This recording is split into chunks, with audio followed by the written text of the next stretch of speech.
പ്രിയപ്പെട്ടവരെ, യേശുക്രിസ്തുവിന്റെ നാമത്തിൽ നിങ്ങൾക്ക് എന്റെ സ്നേഹം നിറഞ്ഞ ആശംസകൾ. എങ്ങനെയിരിക്കുന്നു? നന്നായിരിക്കുന്നുവോ?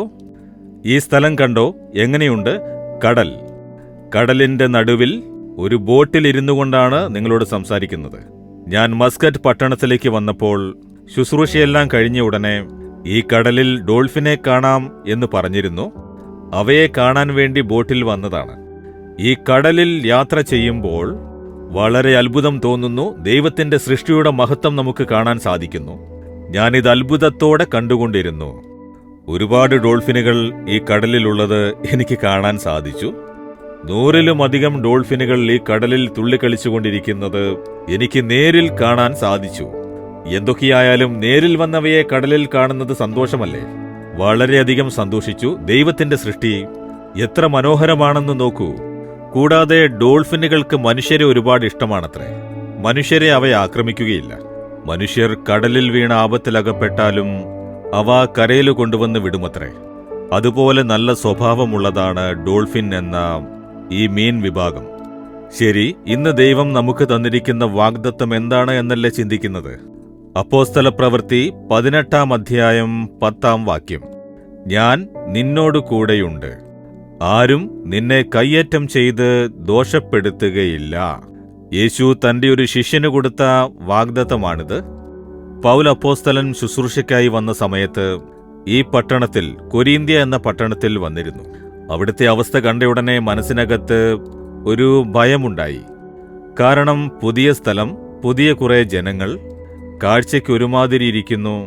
സുവിശേഷം അറിയിക്കുമ്പോൾ ആപത്ത് നേരിടുമോ എന്നൊരു ഭയം അയാളുടെ മനസ്സിലുണ്ടായിട്ടുണ്ടാകും.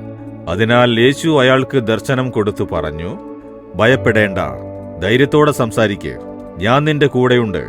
നിനക്ക് ദോഷം ചെയ്യാൻ ആരും നിന്റെ മേൽ കൈവെക്കുകയില്ല എന്ന് യേശു വാക്കുകൊടുത്തു.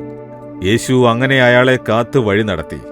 ഞാൻ ശുശ്രൂഷയ്ക്കായി നോർത്ത് ഇന്ത്യയിലേക്ക് പോയിരുന്നപ്പോൾ രാജസ്ഥാൻ എന്നൊരു സംസ്ഥാനമില്ലേ, അവിടെ ശുശ്രൂഷ ചെയ്തപ്പോൾ ചില മത തീവ്രവാദികൾ ഇത് കേട്ടറിഞ്ഞ് വളരെ അകലെ നിന്ന് ഞങ്ങളെ ആക്രമിക്കുവാൻ വലിയ ആയുധങ്ങളുമായി വന്നു.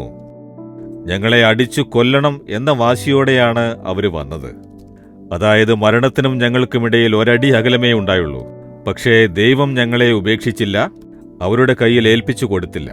ഞങ്ങളുടെ കൂടെയിരുന്ന് അത്ഭുതകരമായി രക്ഷപ്പെടുത്തി. ഇതുപോലെയുള്ള പല സംഭവങ്ങളും നടന്നത് എന്റെ ശുശ്രൂഷയുടെ പാതയിൽ ഞാനത് അനുഭവിച്ചിരിക്കുന്നു. വലിയൊരു സന്തോഷം എന്താണെന്ന് വെച്ചാൽ, ആപത്ത് വളരെ അടുത്ത് വരെ എത്തും, പക്ഷേ നമ്മെ തൊടാനാവില്ല. കാരണം ദൈവം കൂടെയിരുന്ന് കാത്തു സൂക്ഷിക്കുന്നു. ദൈവം നിങ്ങളെ നോക്കി പറയുന്നു, എന്റെ മകനെ, മകളെ, ഭയപ്പെടേണ്ട, നിനക്ക് ദോഷം ചെയ്യാൻ ആർക്കും സാധിക്കില്ല. നീ ജോലി ചെയ്യുന്ന സ്ഥലത്ത് നിനക്കെതിരായി ആരെങ്കിലും പ്രവർത്തിക്കുന്നുണ്ടോ? നിന്റെ തൊഴിൽ നശിപ്പിക്കാമെന്ന് ആരെങ്കിലും ദോഷം നിരൂപിക്കുന്നുണ്ടോ?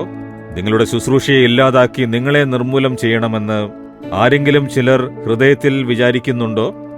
ഒന്നുകൊണ്ടും ഭയപ്പെടേണ്ട, ദൈവം കൂടെയുണ്ട്. ആരും ദോഷം ചെയ്യാത്ത വിധം ദൈവം കാത്തു സൂക്ഷിക്കും. വിശ്വസിക്കുമോ നിങ്ങൾ? വിശ്വാസത്തോടെ പറയൂ, ദൈവമേ, ഈ വാഗ്ദത്തം എനിക്കുള്ളതാണ്. എനിക്ക് ദോഷം ചെയ്യാൻ ആരും എന്റെ മേൽ കൈവെക്കില്ല, കാരണം അങ്ങെന്റെ കൂടെയുണ്ട് എന്ന് വിശ്വാസത്തോടെ പ്രാർത്ഥിക്കുന്ന ഈ മകനെയും ഈ മകളെയും ആശീർവദിക്കണമേ.